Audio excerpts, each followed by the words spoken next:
ಎಲ್ರಿಗೂ ಸ್ವಾಗತ. ನೀವು ಶಿವನನ್ನು ಒಲಿಸಿಕೊಂಡರೆ ನಿಮ್ಮ ದಾರಿ ಹಗುರವಾಗಿರುತ್ತದೆ. ಆದರೆ ನಿಮ್ಮ ರಾಶಿಯ ಪ್ರಕಾರವಾಗಿ ಶಿವನನ್ನು ಪೂಜಿಸುವ ವಿಧಾನಗಳು ಬೇರೆ ಬೇರೆ ಇವೆ.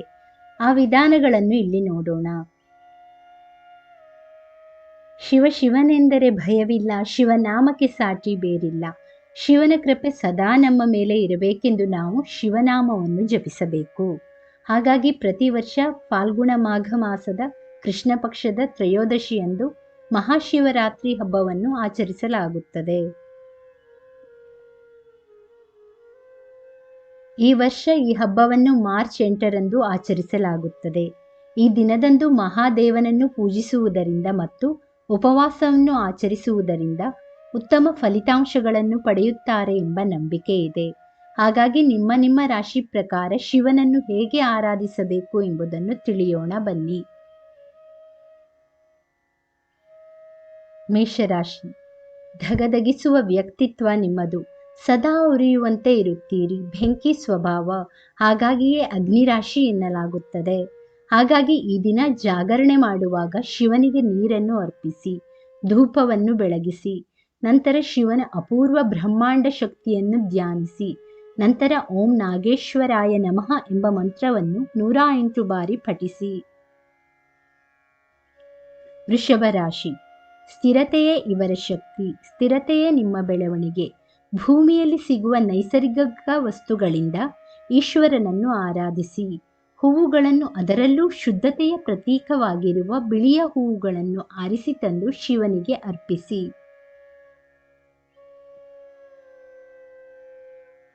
ಮಿಥುನ ರಾಶಿ. ನೀವು ಶಿವನ ಗೊಂದಲ ಸ್ವಭಾವವನ್ನು ನಿಮ್ಮದಾಗಿಸಿಕೊಂಡಿರುತ್ತೀರಿ. ಧ್ಯಾನವನ್ನು ಮಾಡಿ, ಶಿವನನ್ನು ಧ್ಯಾನಿಸಿ, ಅರ್ಧನಾರೀಶ್ವರ ರೂಪವನ್ನು ನೆನೆಸಿಕೊಂಡು ಪೂರ್ತಿಯಾಗಿ ಶಿವನ ಆರಾಧನೆ ಮಾಡಿ. ಓಂ ನಮಃ ಶಿವಾಯ, ಕಾಲಂ ಮಹಾಕಾಲ ಕಾಲಂ ಕೃಪಾಲಂ ಓಂ ನಮಃ ಎಂಬ ಮಂತ್ರವನ್ನು ಪಠಿಸಬೇಕು. ಕಟಕ ರಾಶಿ.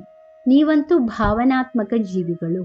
ಪ್ರಾರ್ಥನೆಯ ಮೂಲಕ, ಮಂತ್ರ ಪಠಣಗಳ ಮೂಲಕ ಶಿವನಿಗೆ ಶರಣಾಗಿ.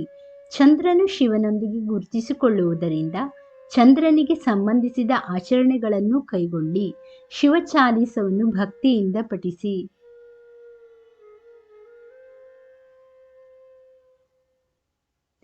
ಸಿಂಹರಾಶಿ.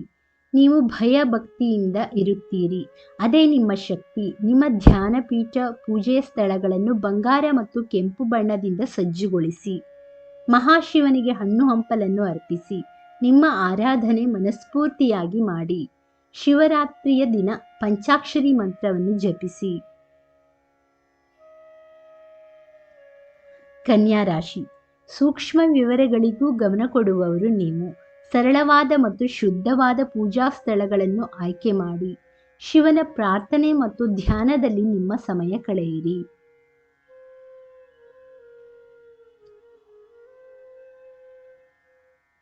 ತುಲಾ ರಾಶಿ. ಎಲ್ಲವೂ ಸಮತೋಲಿತವಾಗಿರಬೇಕೆಂದು ಬಯಸುತ್ತೀರಿ. ಸಮತೋಲನ ಸಾಧಿಸಲು ಕೆಲಸ ಮಾಡುತ್ತೀರಿ. ನೀವು ಶಿವನ ನಟರಾಜ ರೂಪವನ್ನು ಮನಸ್ಸಿಗೆ ತಂದುಕೊಂಡು ಧ್ಯಾನ ಮಾಡಿ. ಜೋಡಿ ಹೂವುಗಳನ್ನು ಶಿವ ಸಾನ್ನಿಧ್ಯಕ್ಕೆ ಅರ್ಪಿಸಿ.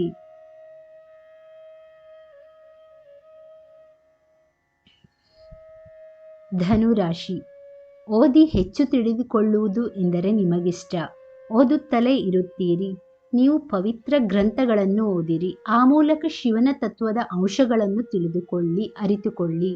ಆರಾಧನೆಯ ಭಾಗವಾಗಿ ಬೌದ್ಧಿಕ ಕೆಲಸಗಳಲ್ಲಿ ನಿಮ್ಮನ್ನು ನೀವು ತೊಡಗಿಸಿಕೊಳ್ಳಿ.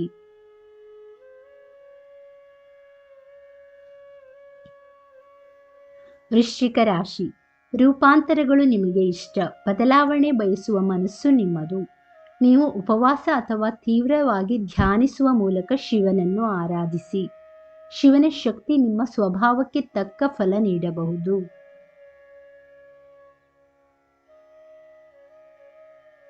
ಮಕರ ರಾಶಿ. ಶಿಸ್ತಿನ ಸಿಪಾಯಿಗಳು ನೀವು. ಶಿಸ್ತಾಗಿ ಬೆಳವಣಿಗೆ ಪಥದಲ್ಲಿ ಸಾಗುತ್ತೀರಿ. ಶಿವನ ಆರಾಧನೆಗಾಗಿ ಸಮಯವನ್ನು ಮೀಸಲಿಡಿ. ಶಿವನ ಶಿಸ್ತಿಗೆ ಪೂರಕವಾದ ಮಂತ್ರಗಳು, ಸಂಪ್ರದಾಯದ ಮೂಲಕ ಪೂಜಿಸಿ. ಶಿವನ ಮೂರ್ತಿಗೆ ಶ್ರೀಗಂಧವನ್ನು ಹಚ್ಚಿದ ನಂತರ ಓಂ ಭಾಮೇಶ್ವರಾಯ ನಮಃ ಎಂಬ ಮಂತ್ರವನ್ನು 51 ಬಾರಿ ಜಪಿಸಿ. ಕುಂಭರಾಶಿ. ಹೊಸತನದ ಸ್ವಭಾವ, ಹೊಸ ಹೊಸ ವಿಚಾರ ತಿಳಿದುಕೊಳ್ಳುತ್ತೀರಿ. ಹೊಸತನವನ್ನು ಬದುಕಿಗೆ ತರುತ್ತೀರಿ. ಶಿವನನ್ನು ಆರಾಧಿಸಲು ನೃತ್ಯ ಅಥವಾ ಡಿಜಿಟಲ್ ಆರ್ಟ್ ಕಲೆಯನ್ನು ಬಳಸಿಕೊಳ್ಳಿ. ಶಿವನ ಕ್ರಿಯಾಶೀಲ ಎನರ್ಜಿ ಜೊತೆ ಸಂಬಂಧ ಸಾಧಿಸಿ. ಶಿವರಾತ್ರಿಯಂದು ಶಿವನಿಗೆ ಹಾಲು, ಮೊಸರು ಮತ್ತು ಜೇನುತುಪ್ಪವನ್ನು ಅರ್ಪಿಸಿ. ಮೀನರಾಶಿ.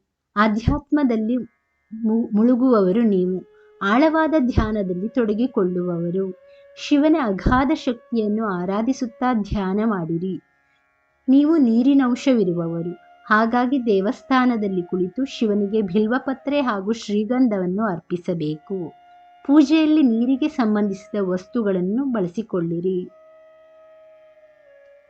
ಸ್ನೇಹಿತರೆ, ಈ ಮಾಹಿತಿ ಇಷ್ಟವಾದಲ್ಲಿ ದಯವಿಟ್ಟು ವಿಡಿಯೋವನ್ನು ಲೈಕ್ ಮಾಡಿ, ಚಾನಲನ್ನು ಸಬ್ಸ್ಕ್ರೈಬ್ ಮಾಡಿ. ಕೇಳಿದ್ದಕ್ಕಾಗಿ ಧನ್ಯವಾದಗಳು. Thank you for watching. Please like, share and subscribe.